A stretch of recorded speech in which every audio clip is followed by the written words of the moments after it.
গণমাধ্যমের গত 15 বছরের আত্মসমালোচনা করার সময় এসেছে বলে মন্তব্য করেছেন তথ্য সম্প্রচার উপদেষ্টা মাহফুজ আলম। বলেন, জুলাই অভ্যুত্থানে কোনো গণমাধ্যমের কি ভূমিকা ছিল তা নিয়ে গবেষণা প্রয়োজন। বৃহস্পতিবার বিকেলে রাজধানীর সার্কুলার রোডে প্রেস ইনস্টিটিউটের বাংলাদেশ মিলনায়তনে গণমাধ্যমে জুলাই ও তারপর শীর্ষক প্রকাশনা উৎসবে এসব কথা বলেন তিনি। এ সময় অভিযোগ করেন, অনেক গণমাধ্যমই শেখ হাসিনার ন্যারেটিভ তৈরিতে সহযোগিতা করেছে। স্বৈরাচার সরকারের আমলে যেসব মুখ বিভিন্ন পদে ছিল, সেই একই মুখ আবারও ফিরিয়ে আনার চেষ্টা চলছে।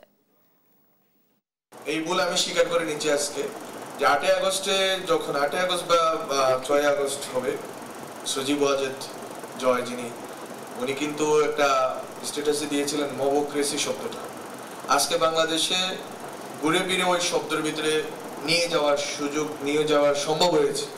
এটা আমাদের একটা ব্যর্থতা, আমি স্বীকার করে নিচ্ছি। এবং